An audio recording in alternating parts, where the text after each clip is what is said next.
I keep the receipt in my pocket like a talisman, because I need proof that I am not imagining it. It is a thin strip of thermal paper from the bridge toll booth, time stamped to the minute, with my plate number printed in a blocky font. I flatten it on the kitchen counter under a glass, take a photo with my phone, and zoom in until the pixels break apart. I do the same with the last 3 receipts, lined up like a timeline. I put them in an envelope. I write the date on the outside. I tell myself this is what sane people do. Then I try to record it. Tonight I prop my phone on the passenger seat with the camera facing the windshield. The bridge ahead looks normal, just a dark spine over black water with a string of sodium lights and the toll plaza glowing like a small, tired carnival. I narrate quietly as I drive, because the mic picks up every rustle and I want clean audio. I say the date. I say the time. I say my route. I say I am going to cross the bridge and I am going to show that the camera flash happens after I have already passed. I say I am not drunk. I say I am not sleepy. I say I am not making this up. The phone screen shows my own hands on the wheel, the lane markings sliding under my headlights. It looks so ordinary that it makes me angry. Ordinary is a lie that feels safe. The toll booth is a small glass box with a roof that shines wet. I choose the same lane as always because the muscle memory is part of the experiment. The red light turns green. The arm lifts. I roll forward, slow enough that the camera catches everything. The booth attendant is inside, a pale face in a uniform, head down over a screen. I pay without speaking. I pass under the sensor arch. I am through. The booth is behind me. 1 second later the flash goes off. It lights the inside of my car like daylight. For that instant I can see dust on the dashboard, a hairline crack in the windshield I keep forgetting about, my own reflection with my mouth open. The phone on the seat captures the flash as a white square that blooms across the frame. I glance at the booth in the rearview mirror. Nothing moves. No one leans out. The lane behind me is empty. The flash is behind me, but it feels like it happens inside my skull. I breathe out and laugh once too sharp. Whew, I have this. Then I reach for the phone to stop recording and my stomach drops. The camera app has closed. The screen is on my lock screen. No video saved. No error message. Just the time and my wallpaper. I pull off to the shoulder past the plaza, hard banging. I unlock the phone with my thumb. The last video in my gallery is from yesterday.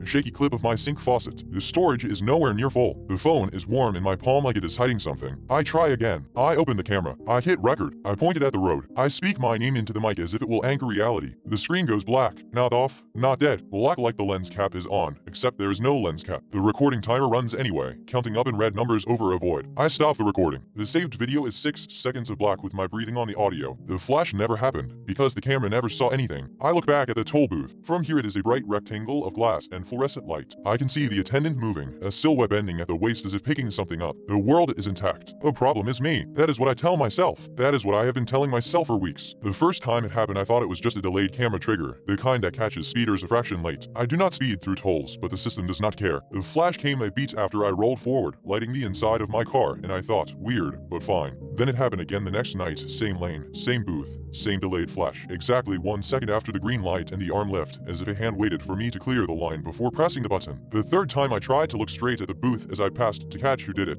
The attendant did not even glance up. The flash still came from behind me. I called the toll authority. The woman on the phone sounded bored. She said there is no flash system on that bridge. It is an RFID reader. The cameras are infrared. No visible flash. I said, I see it. I feel it. It lights my car. She said, sir, there is no flash. I asked if anyone else complained. She paused and said, not that I can see. Then she asked for my plate number. I gave it. She asked for my address. I told her I was not comfortable. She said, then I cannot help. The call ended and my hands kept shaking long after. I need something else besides receipts. I need a witness who is not me. I need a device that is not mine. So tonight I bring an old point and shoot camera from a drawer, the kind with a physical shutter button and a cheap flash of its own. I also bring a power bank. I also bring something I have not told anyone about. A library card. It is not mine. It has my name on it anyway. I find it 2 months ago in a book that I never checked out. I am at the public library on my lunch break, wandering the stacks because I cannot stand the fluorescent lights in my office. I pull a book at random, an old hardcover about local bridges and their construction, because I like the photos of men in hats standing on beams over open water. The book falls open in my hands and a library card slips out like a tongue. The card is stiff, off-white, with my name typed on the front and a barcode beneath it. The expiration date is 10 years from now. I check my wallet. My real library card is there, a different number, different design. I take a found card to the front desk. I tell the librarian someone left it in a book. She looks at it, then at me. Then her face smooths into something that is not quite a smile. She says, that is yours. I say, it is not. She says, you forgot you had it. Her hand is already out, expecting me to take it. The air around the desk feels colder, as if the vents change direction. I take the card because the alternative is to argue with someone who is staring at me like she has memorized my spine. Outside, in sunlight, the card feels wrong in my pocket. I tell myself it is a clerical mistake. I tell myself to throw it away. That night, curiosity wins. I stop at a bookstore after work. Not a library, just a shop. I pick up a paperback, flip to the back, and there is one of those tiny gates meant to beep if you steal. I slide the strange card across it like an idiot. it. The gate unlocks. I freeze, expecting an alarm. Nothing happens. The cashier does not look up. The gate swings open with a soft click like a polite invitation. I walk out without the book, heart racing, card burning against my fingers. The next day I try it at the employee door of my office building, the one that needs a badge. I tap the library card against the reader. The light turns green. I step inside and the door closes behind me with a hiss. My real badge is still in my pocket. I do not tell anyone. I do not even look at the security camera. After that, the card starts to feel less like a mistake and more like a key that does not belong to any lock, because it belongs to all of them. I use it once more, as subway turnstile when my transit card is empty. It lets me through. I stop testing it after that because I can feel the card learning me, like it is storing my patterns the way a library stores borrowing history. Now, on the shoulder past the toll plaza, I take the card out. In the glow of the dashboard, it looks ordinary. My name, the barcode, the faint imprint of numbers you can only see when you tilt it. I turn the car around. I tell myself I am only going back to the booth to ask the attendant about the flash. I tell myself that if I ask directly, if I speak aloud, it will turn into a normal complaint with a normal answer. The plaza is almost empty at this hour. I choose the same lane again. The green light comes on as I approach, as if it is waiting. I stop at the booth. The attendant looks up. His face is young, maybe late 20s, with tired eyes. He wears a name tag that says Marcus. I hold out cash. He does not take it. He looks past my hand to my face, then down to something on his screen. He says, "You came back." I say, "There is a flash after I pass." I need to know why. His eyes flick toward the arch above my lane, then away. He swallows. He says, "There is no flash." I feel my jaw tighten. I say, "I recorded it. I tried. My phone stopped. Do you have a camera here?" He shakes his head too quickly. He says, "We do not." I lean closer to the glass. I can smell stale coffee and the faint chemical sweetness of air freshener. I say, "Then what is it?" He opens his mouth, closes it. His gaze drops to my hand again. Not the cash, but what is behind the cash in my palm. The library card. I realize I am holding it without thinking,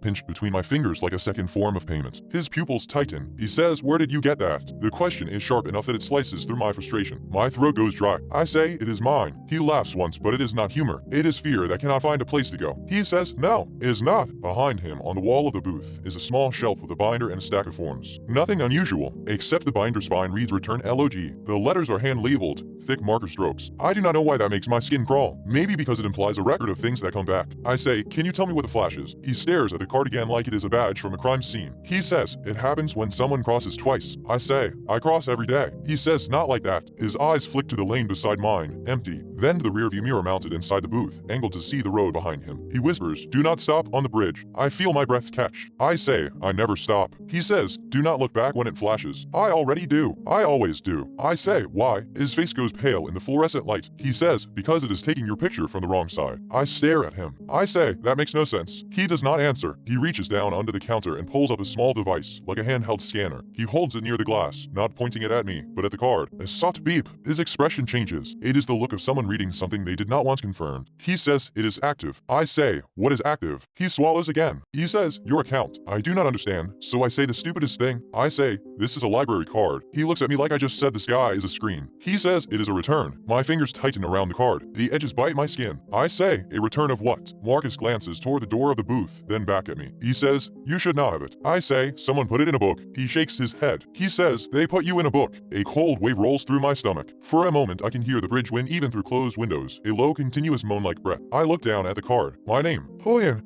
I imagine a book with pages that smell like water and rust, with my name stamped on the inside cover. Marcus leans closer to the glass. He says, "When it flashes, it is checking if you are still the same." My mouth goes dry. I say, "Still the same as what?" His eyes do not leave mine. He says, "Still the same as a person who crossed the first time." I try to speak, but nothing comes out. He reaches for the cash at last, takes it with shaking fingers, and slides me my receipt. He says, "Just go." I take the receipt, but I do not move. I say, "How do you know about the card?" His gaze drops to the Return LOG binder again, like it is a weight on his neck. He says, "Because sometimes they bring things back through the booth." I follow his eyes. The binder is closed. No details, only the title. I say, "Who?" His lips press together. He says, "The ones that do not pay." A horn blares behind me, sudden and close. I flinch and look in the rearview mirror. A truck is pulling up, headlights filling my car, impatient. Marcus makes a shooing motion. He mouths, "Go." I roll forward, arm lifting. The booth sliding past my peripheral vision. The truck behind me rolls up to the window. I am through again. I grip the wheel so hard my knuckles ache. I keep my eyes forward, because Marcus said not to look back. 1 second later the flash goes off. It is brighter this time, a clean white that seems to have edges, like a photograph developing in midair. The interior of my car becomes a still image. The world pauses. I do not look back, but my phone, sitting dark on the passenger seat, lights up. A notification appears on the lock screen. New message. It is from a number that is not saved. just a string of digits. The preview text is visible without unlocking. Thank you for your return. My breath stops. My phone is in airplane mode. I turned it on before the booth because I wanted to eliminate interference. I check the top of the screen with a flick of my eyes. Airplane icon is there. I tap the power button to wake it fully. Then I freeze because I remember something else. I turned the phone off before I drove up to Marcus. I did it because I did not want him to see me recording, and I wanted to see if the flash would still happen without my device on. I remember the long press. I remember the slide to power off. I remember the screen going black. But here it is, on, glowing, showing me a message. My skin prickles. The bridge road hums under my tires. The water on either side is a void. I unlock the phone with my thumb. The messaging app opens by itself, like a hand is guiding it. There is a thread with that unknown number. There are no previous messages. The new message sits alone. Thank you for your return. Below it, another bubble appears while I watch, typing indicator blinking even though there is no signal. It resolves into text. Please present your card. I glance at the passenger seat. The library card lies there, face up, my name lit by the dashboard. My stomach twists. I look ahead. The bridge is long, and halfway across there is a maintenance pull-off on the right, a narrow strip of concrete behind orange barrels. I have never used it. My phone vibrates again. A third message arrives, not at the booth. My throat tightens. The typing indicator appears again, and this time the words hum slowly, as if someone is deciding how much to reveal. We are already past you. The car feels suddenly smaller, like the space behind my seat is occupied. The hair on my arms lifts. I keep my eyes forward. I force my hands to stay steady. On the phone screen, the typing indicator blinks, then stops. A final message appears. Do not look back. The bridge lights flicker once, not off. Just a brief stutter like a film, reel skipping. In that stutter I see, in the corner of my eye, a pale rectangle behind me in the lane, like another toll booth moving, keeping pace. My mouth fills with metal taste. I reach for the library card without taking my eyes off the road. My fingers close on it. The card is colder than it should be. The maintenance pull-off is coming up. My phone vibrates one more time. A new message arrives from the same number, but the sender name is different now. It is not a number. It is my full name. The message preview fills the screen. Open the window and hold IT out. I feel my right hand drift toward the window controls before I realize I'm moving. My thumb hovers over the switch. The water below is black. The bridge railing is low. The lights ahead stretch into a tunnel. Behind me, something flashes again, but this time it is not light. It is the sensation of being photographed from the inside. My phone vibrates in my palm like a heartbeat that is not mine. I do not look back. I do not open the window. I do not know which choice is worse. The maintenance pull-off is beside me now, and on it, standing perfectly still behind the orange barrels, is someone holding a camera with a flash pointed at my car, waiting for me to pass. My eyes lock forward, but the image burns into my peripheral vision. My phone screen goes white, a shutter sound plays from the speaker, and the next message begins to type. You are not holding IT correctly.